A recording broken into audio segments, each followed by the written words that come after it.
தமிழ் சினிமாவுல ரொம்பவே மிகப்பெரிய தாக்கத்தை ஏற்படுத்திய படங்கள்ல ஒண்ணுதான் ஆட்டோகிராஃப். இந்த படத்தை பார்த்தா இப்போ வரைக்கும் எல்லாருக்குமே பழைய கால நினைவுகள் வரும் அப்படின்னு சொல்லலாம். அந்த அளவுக்கு எல்லா காதலர்களுக்குமே ரொம்பவே பிடிச்சமான ஒரு படம் தான் ஆட்டோகிராஃப். இப்படி இருக்கக்கூடிய நிலையில இந்த படத்தை கிட்டத்தட்ட 21 வருஷத்துக்கு அப்புறமா மறுபடியுமே ரீரிலீஸ் பண்ண போறாங்க. இதனால எல்லா காதலர்களுமே, அதாவது பள்ளி பருவத்துல காதல் பண்ண எல்லாருமே அதுவும் குறிப்பா சொல்ல போனா பள்ளி பருவத்துல காதல் பண்ணி கை சேராம போன நிறைய பேர் இந்த படத்தை பாக்குறதுக்கு ரொம்பவே ஆவலா காத்துட்டு இருக்காங்க அப்படின்னு சொல்லலாம். அது மட்டும் இல்லாம இந்த படத்தை பத்தின சுவாரஸ்யமான விஷயங்களை பத்தி இதுல விரிவா பார்க்கலாம். முதல்ல 1997ல வெளியான பாரதி கண்ணம்மா படம் மூலமா சேரன் இயக்குனரா அறிமுகமானாரு. இந்த படம் நல்ல அளவுல வெற்றி பெற்றதுக்கு அப்புறமா அடுத்தடுத்து நிறைய படங்களை சேரன் இயக்குனாரு. அதுவும் குறிப்பா சொல்ல போனா தேசிய கீதம், வெற்றி கொடிகட்டு, அது மட்டும் இல்லாம பாண்டவர் பூமி அப்படின்னு சொல்லிட்டு நிறைய வெற்றி படங்களை கொடுத்தாரு. இவர் தொடர்ந்து வெற்றி படங்களை கொடுத்ததுனால இவரோட படங்களுக்கு நிறைய பேர் எதிர்பார்த்து காத்துட்டு இருந்தாங்க அப்படின்னு சொல்லலாம். அதுலயும் குறிப்பா சொல்ல போனோம் அப்படின்னா பொற்காலம் படம் கொஞ்சம் வேற மாதிரி இருக்கும். அதாவது என்னன்னா, ஒரு மாற்றுத்திறனாளி பெண்ணை அவங்களுக்கு வாழ்வாதாரம் கொடுக்கிற மாதிரி பொற்காலம் படம் இருக்கும். அதுக்கப்புறமா வெற்றி கொடிகட்டு படத்தை எடுத்துக்கிட்டோம் அப்படின்னா அந்த படம் பணம் கட்டி ஏமாந்தவங்களோட வாழ்க்கை எப்படி இருக்கும், அவங்க எவ்வளவு கஷ்டத்தை அனுபவிப்பாங்க அப்படின்ற மாதிரி அந்த படம் இருக்கும். அது மட்டும் இல்லாம அதுல வரக்கூடிய சென்டிமெண்ட் காட்சிகள் எல்லாமே இப்ப பார்த்தாலும் நம்மளையே அள வச்சிரும் அந்த மாதிரி இருக்கும். இதுக்கப்புறம் பாண்டவர் பூமி படம் குடும்ப படமா இருக்கும். அதாவது சேரன் இயக்கிய ஒவ்வொரு படமும் ஒவ்வொரு விதமா இருக்கும். அதாவது நம்மளோட வாழ்க்கையில எப்படி என்னென்ன விஷயங்கள் நடக்குமோ, அதாவது ரெகுலரா என்ன விஷயங்கள் நடந்துட்டு இருக்குமோ, ஒவ்வொருத்தரும் என்னென்ன விஷயங்களால கஷ்டப்பட்டு இருப்பாங்க அப்படிங்கிறத வெளிப்படையா காட்டியிருப்பாரு. அதுல ஒண்ணுதான் ஆட்டோகிராஃப். இந்த படம் பள்ளி பருவ காதல், கல்லூரி காதல், அது மட்டும் இல்லாம ஆண் பெண் நட்பு, அது மட்டும் இல்லாம இளைஞர்கள் வேலை இல்லாம எப்படி கஷ்டப்படுவாங்க அப்படிங்கிறத எல்லாத்தையுமே ஆட்டோகிராஃப் படத்துல காட்டியிருப்பாரு. இந்த படத்தை பார்த்து கண்டிப்பா கண்ணீர் விடாதவங்க யாருமே இருக்க மாட்டாங்க. அந்த மாதிரி சேரன் இயக்கக்கூடிய படங்கள் எல்லாமே தனித்துவமா இருக்கும் அப்படின்னு சொல்லலாம். இந்த படம் 2004ல ரிலீஸ் ஆச்சு. முதல்ல ஆட்டோகிராஃப் படத்தை சேரன் இயக்க இருக்கும் போது முதல்ல நடிக்கிறதுக்கு சேரன் பிளான் பண்ணல. அதாவது இந்த படத்துல ஃபர்ஸ்ட் யாருக்கிட்ட எல்லாம் பேச்சு போட்டிருக்காங்க அப்படின்னா, அதாவது இந்த படத்துல நடிக்க வைக்கிறதுக்காக விஜய், விக்ரம், அது மட்டும் இல்லாம பிரபுதேவா, அதுக்கப்புறம் அரவிந்த் சாமி, இந்த மாதிரி முன்னணி நடிகர்கள் கிட்டதான் ஆட்டோகிராஃப் படத்துல நடிக்கிறதுக்கு கேட்டிருக்காங்க. பட் யாருமே அந்த டைம்ல அந்த படத்துல நடிக்கிறதுக்கு ஒப்புக்கொள்ளல. இதனால வேற வழியே இல்ல, ஆப்ஷனே கிடைக்காத பட்சத்துலதான் சேரன் முதல் முறையா இந்த படத்துல நடிகரை நடிக்கிறதுக்கு தயாரானாரு. ஆனா சேரன் நடிக்கிறாரு அப்படின்னு சொன்ன உடனே நிறைய பேர் என்ன சொன்னாங்கன்னா, அவர் இயக்குனரா ஜெயிச்சுட்டாரு, பட் நடிப்புலாம் அந்த அளவுக்கு இருக்குமான்னு தெரியல, படம் அந்த அளவுக்கு ஓடுமான்னு தெரியல அப்படின்ற மாதிரி பேசிட்டு இருந்தாங்க.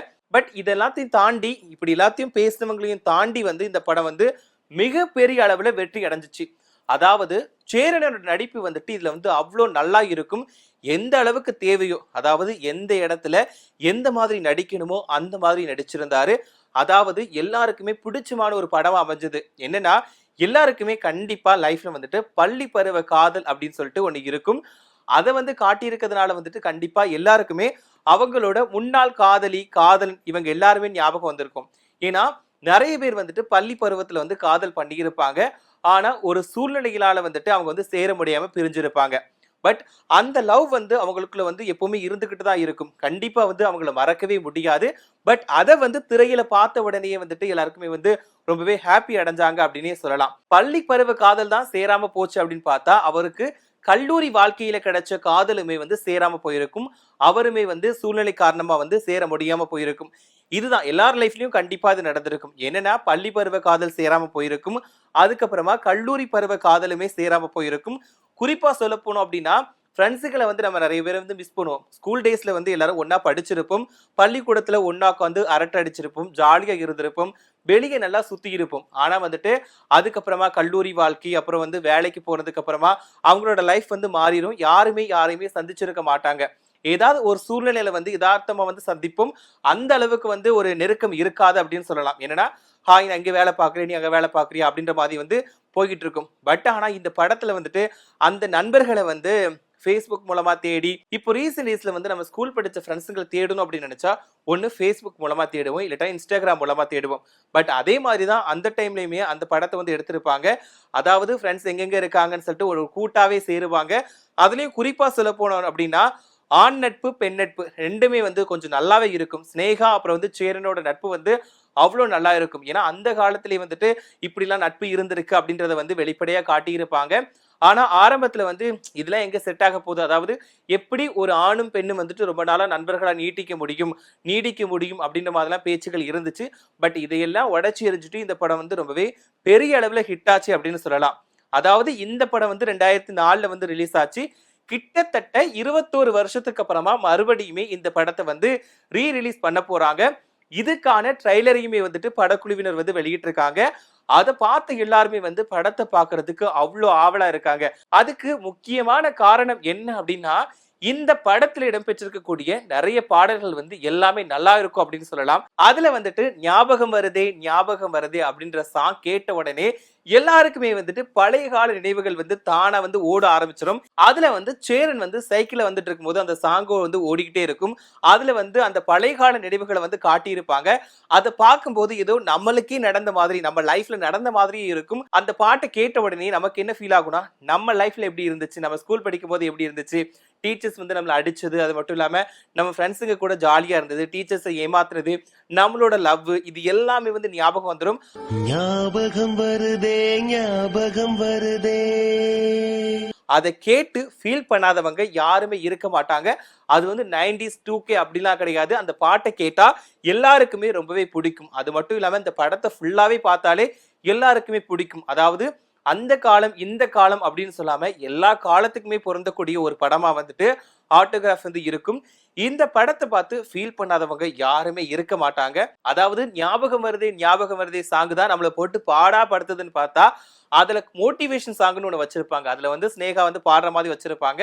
அது என்ன சாங்னா, ஒவ்வொரு பூக்களுமே சொல்கிறதே அப்படின்ற சாங் வந்து எல்லாருக்குமே பிடிச்சமான சாங் அப்படின்னு சொல்லலாம். அது மட்டும் இல்லாம நம்ம வந்து வாழ்க்கையில இது என்னடா வாழ்க்கை, நம்மளால வாழவே முடியாது அப்படின்னு நினைச்சிட்டு இருக்கும்போது அந்த பாட்டை கேட்டாலே ஒரு உத்வேகம் கிடைச்சிரும் அப்படின்னு சொல்லலாம். ஏன்னா அந்த அளவுக்கு வந்து நம்ம வாழ்க்கையில எவ்வளவு கஷ்டங்கள் வந்தாலுமே அதெல்லாம் உடைச்சி எறிஞ்சிட்டு நாம அடுத்த கட்டத்தை நோக்கி போய்கிட்டே இருக்கணும் அப்படின்ற நிறைய உத்வேகத்தை கொடுக்கக்கூடிய பாடலா வந்துட்டு ஒவ்வொரு பூக்களுமே சொல்கிறதே அப்படின்ற சாங் வந்து அமைஞ்சிருக்கும். ஒவ்வொரு பூக்களுமே சொல்கிறதே. இதுமே நிறைய பேரோட பிடிச்சமான பாடல்கள்ல ஒண்ணு அப்படின்னு சொல்லலாம். இந்த 2 பாடல்கள் மட்டும் இல்ல, இந்த படத்தில் இடம்பெற்றிருக்கக்கூடிய எல்லா பாடல்களுமே எல்லாருக்குமே பிடிச்சமான பாடல்களா இருக்கும். அதுல ஒரு லவ் ஃபெயிலியர் சாங்கும் வரும். அதுவுமே எல்லாருக்கும் பிடிச்சமான சாங்கா இருக்கும். அதுவும் காதல் பாடல் ஒண்ணு வரும். அதாவது மனசுக்குள்ளே காதல் வந்துச்சா அப்படின்ற ஒரு சாங் வரும்.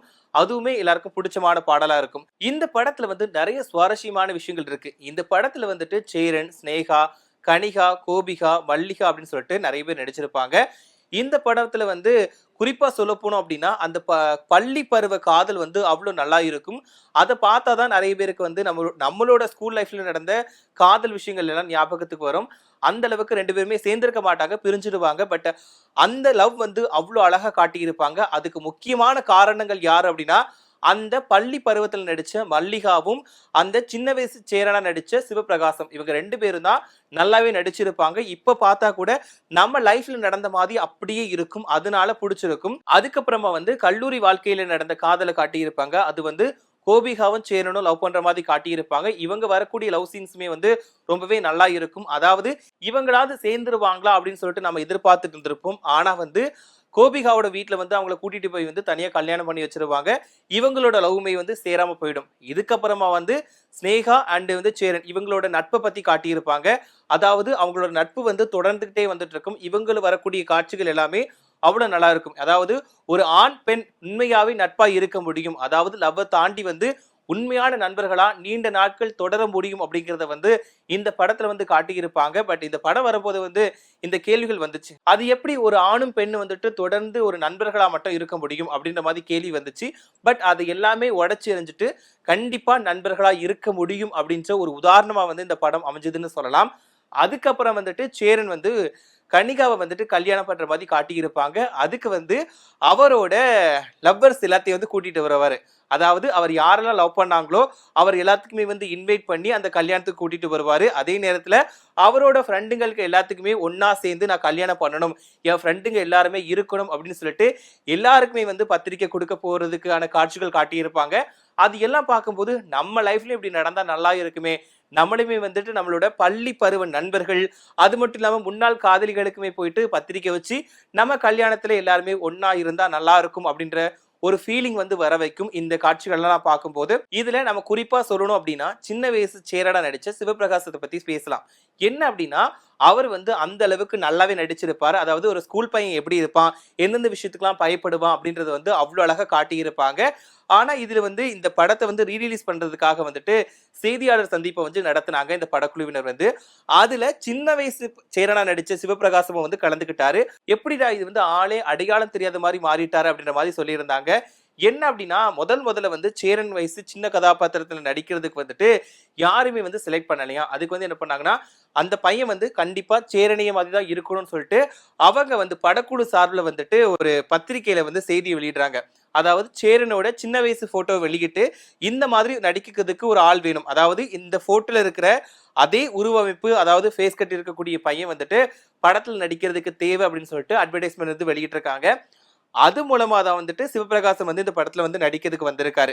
ஆனா வந்து என்ன அப்படின்னா சிவபிரகாசத்து வீட்டுல வந்துட்டு ஃபர்ஸ்ட் வந்து ஒத்துக்கணையாம் படத்துல நடிக்கிறதுக்கு. அதுக்கப்புறமா தான் சேரன் போன் பண்ணி பேசி ஏடி வந்துட்டு அவங்க வீட்டுக்கு போய் பேசி அதுக்கப்புறம் தான் நடிக்கிறதுக்கு ஒத்துக்கிட்டாங்க. பட் எதிர்பார்த்த மாதிரி அந்த பையனோட ஃபேஸ் கட்டுமே சேரன் ஃபேஸ் கட் மாதிரி தான் இருக்கும். அதாவது ஆரம்பத்துல அந்த படம் நடிக்கும் போது எப்படிடா அந்த சின்ன வயசு பையனும் இது ஒரே போல இருக்காங்க, ஒருவேளை இவன் தான் அப்படின்ற மாதிரி ஒரு இருந்திருக்கும். ஏன்னா 2 பேருமே பார்க்கறதுக்கு ஒரே போல தான் இருந்தாங்க. பட் இப்போ வந்து சின்ன வயசு சேரனா நடிச்ச சிவபிரகாசம் வந்துட்டு ஆளே அடையாளம் தெரியாத மாதிரி மாறிட்டாரு. ஆனா இவர் வந்து இப்போ சினிமாவுக்கும் அவருக்கும் தொடர்பே இல்லை. அவர் வந்து அவங்க சொந்த ஊர்ல பிசினஸ் பண்ணிட்டு நல்லபடியா வாழ்ந்துட்டு வராரு. இதுதான் நமக்கு வந்து தெரிஞ்சிருக்கு. அதே நேரத்துல வந்து ஸ்னேகா வந்து இந்த நிகழ்ச்சியில பேசினப்போ ஒன்று சொல்லியிருக்காங்க. என்ன அப்படின்னா அந்த படத்துக்கு அப்புறமா வந்து சேரனும் ஸ்னேகாவும் வந்துட்டு ரொம்பவே நெருங்கிய நண்பர்களா மாறிட்டாங்களாம். அதாவது ஸ்னேகா வந்து அந்த படத்துல நடிக்கும் போது வந்துட்டு ரொம்பவே அமைதியா இருப்பாங்களாம். அப்போ வந்து சேரன் போய் அவங்ககிட்ட பேசிட்டு உங்களுக்கு ஏதோ பிரச்சனை இருக்கு, எதுக்கு அமைதியாவே இருக்கீங்க, எதுக்கு டல்லாவே இருக்கீங்க அப்படின்னு கேட்பாங்களாம். அப்போ வந்து ஸ்னேகா வந்து எதுவுமே இல்லை அப்படின்னு சொல்லிடுவாங்களாம். ஆனா வந்துட்டு சேரன் சொல்லுவாராம், இல்ல நீங்க உங்களுக்கு ஏதோ பிரச்சனை இருக்கு, நீங்க வந்து சொல்ல மாட்டீங்க, பட் நான் அதை கண்டிப்பா ஒரு நாள் கேட்டு தெரிஞ்சுப்பேன் அப்படின்னு மாதிரி சொல்லியிருப்பாங்களாம். ஆனா அதுக்கப்புறம் வந்து ஸ்னேகாவும் சேரனை வந்துட்டு ரொம்பவே நல்ல நண்பர்களா மாறிட்டோம், நாங்க வந்து இன்னைக்கு வரைக்கும் நெருங்கிய நண்பர்களா இருக்கிறோம். அதாவது சொல்ல போனோம் அப்படின்னா சினிமா வட்டாரத்திலே எனக்கு நெருங்கிய நண்பர் சேரன் அப்படின்னு சொல்லிட்டு ஸ்னேகா சொல்லியிருக்காங்க. அதே நேரத்துல ஆட்டோகிராஃப் படம் ரிலீஸ் ஆகுறப்போ வந்துட்டு எப்படி ஒரு ஆணும் பெண்ணும் வந்துட்டு நண்பர்களா இருக்க முடியும்னு சொல்லிட்டு அவங்ககிட்டே கேட்டிருக்காங்களாம். பட் வந்து அவங்களே சொல்லியிருக்காங்க கண்டிப்பா இருக்க முடியும், நீண்ட நாட்களா நண்பர்களா தொடர முடியும் அப்படின்னு சொல்லியிருக்காங்க.